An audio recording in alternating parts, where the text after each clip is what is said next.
और स्वागत है physics academy by DP sir में। हम लोग को क्लास 10th में टॉपिक पढ़ना है विद्युत। विद्युत का पहला पार्ट मैं दे दिया हूँ, उसमें मैं धारा के बारे में, आवेश के बारे में, विद्युत के बारे में सारी चीजें मैं बता चुका हूँ। हम लोग को पढ़ना है विभव। उसके अगला वाला जो टॉपिक है, जो हेडिंग है, उस टॉपिक के बारे में है विभव। विभव को जानेंगे, विभव क्या होता है। ठीक है, पोटेंशियल, विभव,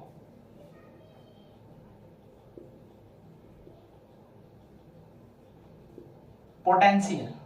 ठीक है, देखिए पोटेंशियल का विभव क्या होता है, विभव। ठीक है, वैसे देखें तो विभव एक तरह से ऊर्जा, ऊर्जा का मतलब एनर्जी। ठीक है, किसी भी वस्तु को एक जगह से दूसरे जगह ले जाते हैं तो हम वर्क करते हैं, जिसे हम ऊर्जा बोल रहे हैं उसको। ठीक है, तो उसी तरह से हमारे पास कोई एक इलेक्ट्रिक फील्ड है ये, और इस इलेक्ट्रिक फील्ड में कोई जो है आवेश रखा गया है। मान लेते हैं कि ये विद्युत क्षेत्र है। विद्युत क्षेत्र में कोई ना कोई चार्ज होगा इसमें। ठीक है, और किसी भी आवेश को इनफाइनाइट से हम लेकर आ रहे हैं, कहां से, अनंत से। जब किसी आवेश को अनंत से किसी विद्युत क्षेत्र में लेकर आएंगे तो हम जानते हैं कि किसी आवेश को कहीं से किसी इलेक्ट्रिक फील्ड में लेकर आया जाएगा तो हम क्या करेंगे, वर्क करेंगे। वर्क का मतलब काम कर रहे हैं, जितना काम कर रहे हैं वही कार्य जो है क्या कहलाता है, विभव कहलाता है। ठीक है, जितना हमने वर्क किया है यही कार्य जो है उस आवेश का क्या कहलाएगा, विभव कहलाएगा। मतलब कि किसी आवेश को या एकांक आवेश को हम इसको बोल सकते हैं, एकांक आवेश का मतलब 1/q इसको बोलते हैं, एकांक आवेश। ठीक है, तो जब किसी आवेश को या एकांक आवेश को अनंत से विद्युत क्षेत्र में किसी बिंदु तक लेकर आया जाए तो हम क्या करते हैं, कार्य करते हैं। ठीक है, और उसको हम क्या बोलते हैं, विभव बोलते हैं। तो एकांक आवेश को अनंत से विद्युत क्षेत्र के किसी बिंदु तक लाने में किया गया कार्य उस आवेश का क्या कहलाता है, विभव कहलाता है। ठीक है, एकांक आवेश को या अनंत से लिख सकते हैं, यदि एकांक आवेश को, एकांक आवेश को अनंत से विद्युत क्षेत्र के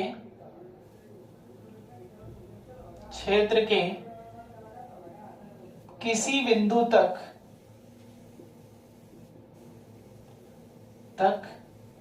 लाने में किया गया कार्य उस बिंदु का विभव कहलाता है, विभव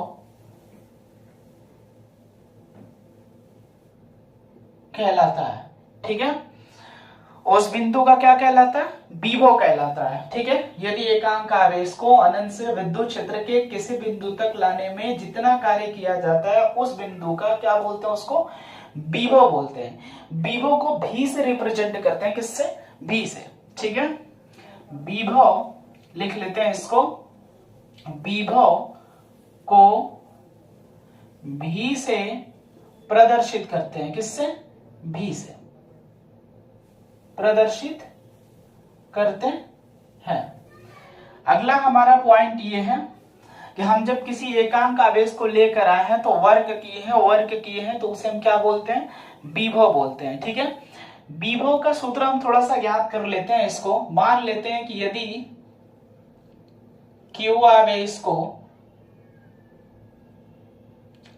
को अनंत से विद्युत क्षेत्र में लाने में किया गया कार्य W हो तो विभव। ठीक है, V बराबर कौन से आवेश, एकांक आवेश को विद्युत क्षेत्र में लाने में किया गया कार्य कितना कर रहे हैं, W कर रहे हैं। मतलब V बराबर लिख सकते हैं W बटा में Q। V बराबर W बटा में क्यू हो गया। ठीक है, तो आवेश और कार्य का जो रेशियो है उस रेशियो को हम लोग क्या बोल रहे हैं, विभव बोल रहे हैं। ठीक है, मात्रक क्या है इसका निकालेंगे यहां से, मात्रक, तो कार्य का मात्रक होता है जूल और आवेश का मात्रक हो जाएगा कुलाम, तो इसका मात्रक क्या होगा, जूल प्रति कुलाम, या इसका दूसरा मात्रक होता है वोल्ट, जो सबसे ज्यादा यूज किया जाता है जिसको हम बोलते हैं वोल्ट। विभव का मात्रक क्या हो गया, वोल्ट हो गया। अब थोड़े से इसमें कुछ पॉइंट को देख लेते हैं हम। पॉइंट में ये है कि जब चार्ज हमारा इनफाइनाइट पर था, यहां पर अनंत पर, तो यहां पर कोई इलेक्ट्रिक फील्ड नहीं है।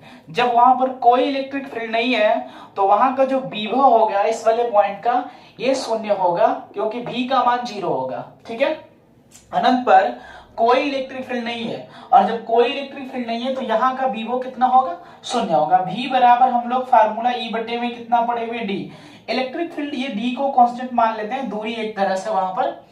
तो यदि इलेक्ट्रिक फील्ड का मान 0 हो उस वाले पॉइंट पर, तो विभव भी हमारा कितना होता है, शून्य होता है। लेकिन जब हम इलेक्ट्रिक फील्ड में आ जाएंगे, आवेश को लेकर चले आएंगे, तो जितना भी वर्क किए रहेंगे हम, वही वर्क हमारा विभव कहलाएगा। तो इलेक्ट्रिक फील्ड में विभव का मान शून्य नहीं होगा, लेकिन अनंत पर यदि इलेक्ट्रिक फील्ड नहीं है तो वहां पर विभव का मान कितना होता है, शून्य होता है। ठीक है, अगला ये कि जो हमारा विभव होता है ये एक अदिश राशि है। कौन सी राशि है, अदिश राशि है। ये सिर्फ परिमाण को बतलाती है, दिशा को नहीं बतलाएगी। मतलब ये कौन सी राशि हो गई, एक अदिश राशि हो गई। ठीक है, पोटेंशियल एक तरह का जो है कौन सी राशि, अदिश राशि है। मात्रक इसका वोल्ट हो गया, जूल प्रति कूलम भी बोल सकते हैं। फार्मूला इसका v बराबर W बटे में Q हो गया, ये इसकी परिभाषा हो गई। ठीक है, अब आपको डाउट नहीं होगा।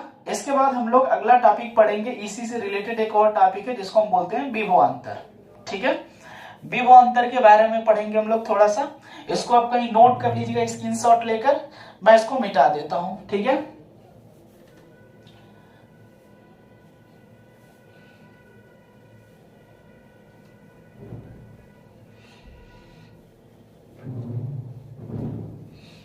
अगला हम लोग को टॉपिक पढ़ना है विभवांतर।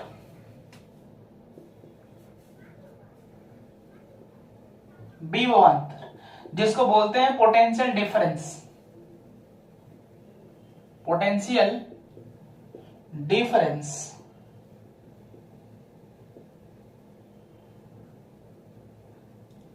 विभवांतर, ठीक है, विभवांतर का मतलब होता है विभव का अंतर। ठीक है, तो विभव होगा कहां, विभव इलेक्ट्रिक फील्ड में होगा, मतलब किसी न किसी विद्युत क्षेत्र में होगा। तो विद्युत क्षेत्र हम बना लेते हैं, कोई भी इलेक्ट्रिक फील्ड ले लेंगे, तो मान लेंगे हमारे पास एक जो है ये इलेक्ट्रिक फील्ड ही है। ठीक है, और इस इलेक्ट्रिक फील्ड में एक पॉइंट यहां पर है, दूसरा पॉइंट यहां पर, इसका नाम ए रख देते हैं, इस पॉइंट का नाम बी रख देते हैं। ठीक है, तो जब ए रखे हुए हैं और ये इलेक्ट्रिक फील्ड में है, तो मान लेते हैं यहां पर कोई चार्ज कौन सा है, क्यू है, और क्यू को बिंदु ए से बिंदु बी पर ले जा रहे हैं, तो इलेक्ट्रिक फील्ड में ले जाएंगे। तो इलेक्ट्रिक फील्ड में ले जा रहे हैं तो हम विद्युत बल के विरुद्ध वर्क कर रहे होंगे। ठीक है, विद्युत बल के विरुद्ध हम क्या कर रहे होंगे, कार्य कर रहे होंगे। अब जब इसको एक जगह से दूसरे जगह ले जाएंगे तो इस वाले पॉइंट का पोटेंशियल पहले से ही होगा, क्योंकि ये बिंदु पहले से इलेक्ट्रिक फील्ड में है, और इसको एक जगह से दूसरे जगह ले जाएंगे तो हम कार्य करेंगे, और वही कार्य जो इन दोनों बिंदुओं के बीच का क्या कहलाता है, विभवांतर कहलाता है। ठीक है, हम इसको लिख सकते हैं यहां पर, यदि एकांक आवेश को, एकांक आवेश को विद्युत क्षेत्र के या विद्युत क्षेत्र में एक बिंदु से दूसरे बिंदु तक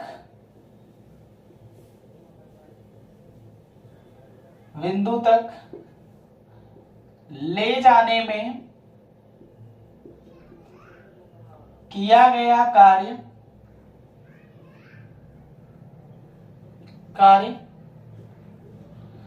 उन बिंदुओं का या उन बिंदुओं के बीच का विभवांतर कहलाता है।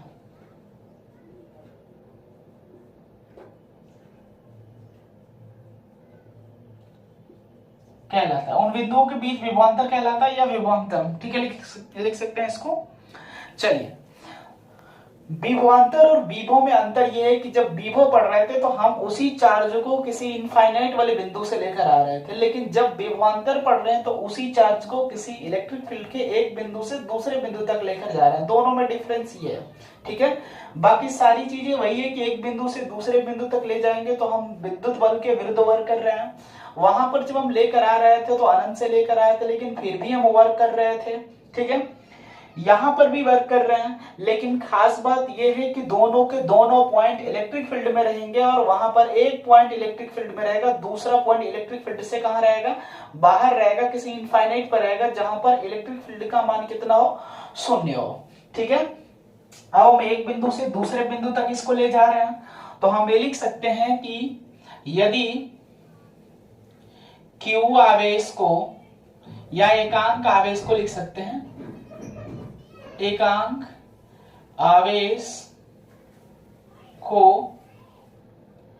बिंदु A से बिंदु B तक ले जाने में किया गया कार्य W हो तो उन बिंदुओं के बीच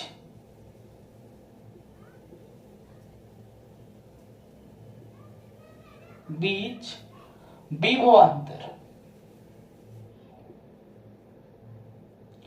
ठीक है, विभवांतर VA माइनस BB बराबर W बटा में एकांक आवेश का मतलब 1/Q, VA माइनस BB बराबर W बटा में Q, ये विभवांतर है।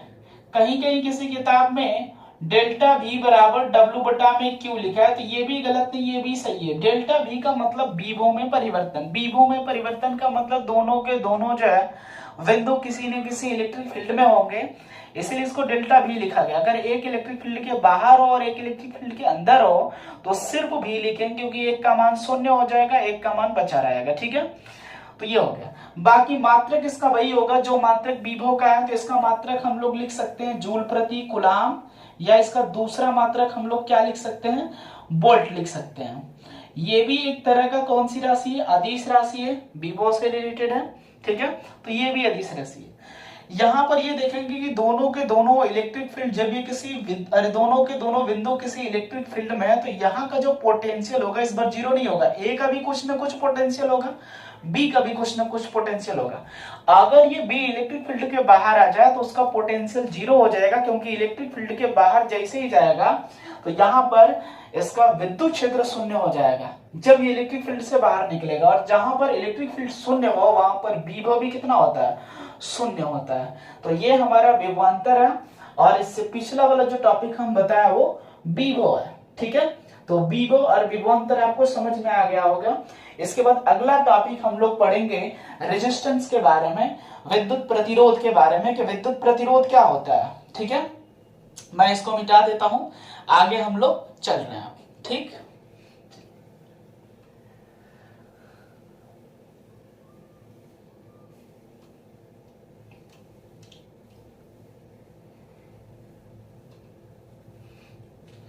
वैद्युत प्रतिरोध बहुत ही जो है मजेदार टॉपिक है, वैद्युत प्रतिरोध।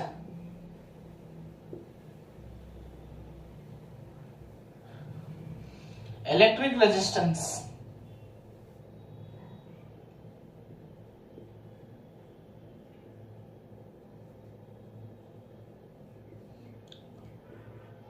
विद्युत प्रतिरोध, ठीक है। देखिए इलेक्ट्रिक रेजिस्टेंस क्या होता है, रेजिस्टेंस का मतलब होता है किसी के मार्ग में रुकावट उत्पन्न करना।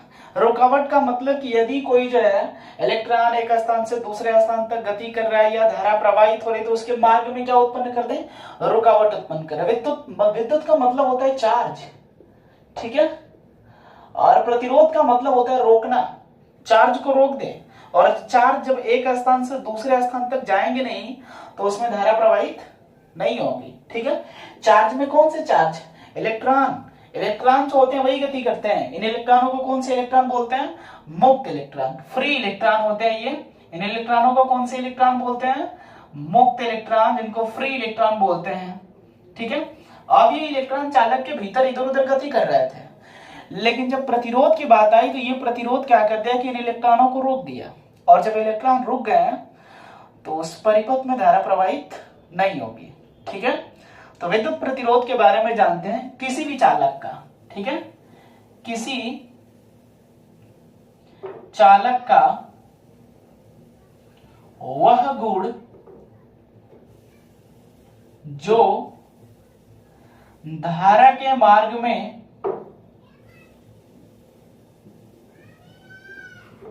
अवरोध उत्पन्न कर देता है,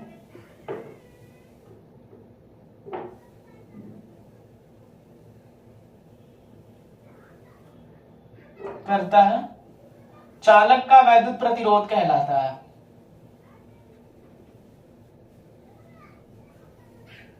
चालक का वैद्युत प्रतिरोध कहलाता है। ठीक है। किसी भी चालक का वह गुण जो धारा के मार्ग में अवरोध उत्पन्न कर दे उसे हम क्या बोलते हैं? चालक का वैद्युत प्रतिरोध बोलते हैं। ठीक है। जब भी किसी सर्किट में या किसी चालक में धारा को प्रवाहित करते हैं तो यदि धारा के मार्ग में रुकावट उत्पन्न हो गया, धारा जो है आसानी से प्रवेश नहीं हो पा रही है, तो हम समझ लेंगे कि उसमें क्या उत्पन्न हो गया? रेजिस्टेंस उत्पन्न हो गया, जिसको हम बोलते हैं विद्युत प्रतिरोध बोलते हैं। ठीक है। चलिए आगे हम थोड़ा सा इसमें जानते हैं विद्युत प्रतिरोध के बारे में। कोई हमारे पास चालक है, यहां पर हम बना लेते हैं एक हमारे पास जो है चालक है, और इस चालक को हम किसी जो है बैटरी या सेल से जोड़ दिए हैं। यहां पर एक कुंजी को लगा दिए हैं, धारा प्रवाहित हो रही है। कुंजी में डॉट चिन्ह होने का मतलब यह है, ये प्लस, ये कौन सा है? माइनस है। धारा जो है प्लस से किधर चलती है? माइनस की। इसमें क्या उपस्थित होते हैं? इलेक्ट्रॉन उपस्थित होते हैं। और इलेक्ट्रॉन धारा के किस डायरेक्शन में गति करते हैं? विपरीत डायरेक्शन में। और धारा इस वाले डायरेक्शन में चल रही है। ठीक है। अब जब धारा इसमें प्रवाहित हो रही है तो इलेक्ट्रॉन क्या करते हैं यहां पर कि इलेक्ट्रॉन मूव करते हैं इसके किस डायरेक्शन में? विपरीत डायरेक्शन में धारा के। यदि इन इलेक्ट्रॉनों का आना जाना बंद हो जाए, ठीक है, जब इलेक्ट्रॉनों का आना जाना बंद हो जाएगा तो इस चालक में धारा प्रवाहित नहीं होगी। धारा प्रवाहित नहीं होने का मतलब धारा रुक गई।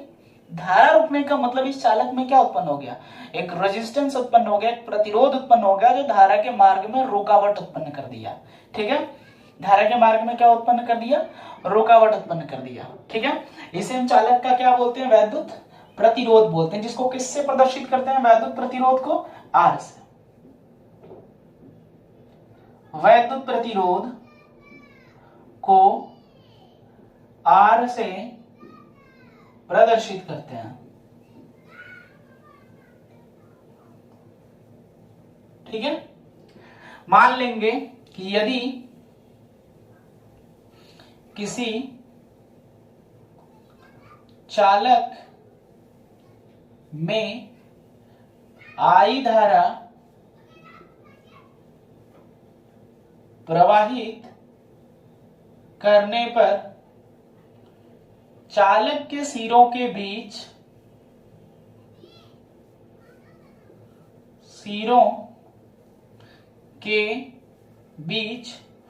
उत्पन्न विभवांतर भी हो तो चालक का वैद्युत प्रतिरोध, चालक का वैद्युत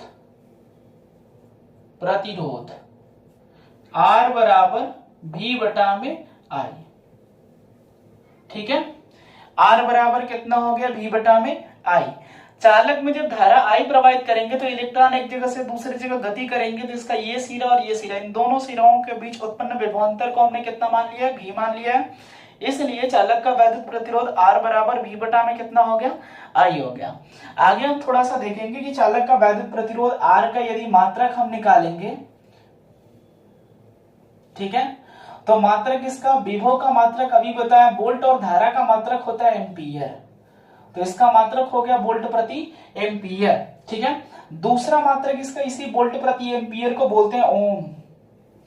ओम को प्रदर्शित करने का तरीका इस तरह से ओम को प्रदर्शित करते हैं। रेजिस्टेंस है, रेजिस्टेंस को दिखाने का जो प्रतीक है वो इस तरह से दिखाते हैं। इस तरह से अगर कहीं लिखा गया इसका मतलब इसको क्या बोलेंगे, प्रतिरोध बोलेंगे। ये हमारा प्रतिरोध है, ठीक है। जो चालक का प्रतिरोध होता है ये अदिश राशि होता है, एक तरह से उसकी क्वालिटी होती है, ठीक है, एक तरह से उसका गुण है, ठीक है। ये डायरेक्शन को शो नहीं करेगा, ठीक। तो ये वैद्युत प्रतिरोध हो गया, वैद्युत प्रतिरोध की परिभाषा हो गई, सूत्र हो गए इसके। आगे हम लोग ये पढ़ेंगे कि जब किसी चालक में धारा प्रवाहित करते हैं तो चालक का जो प्रतिरोध होता है वह किन किन बातों पर डिपेंड करता है, निर्भर करता है। तो अगले वाले पार्ट में जो हम पढ़ाएंगे अब पार्ट नंबर 3 वाले में, तो उसमें बताएंगे कि चालक का प्रतिरोध किन किन बातों पर निर्भर करता है। आज के लिए बस इतना ही है।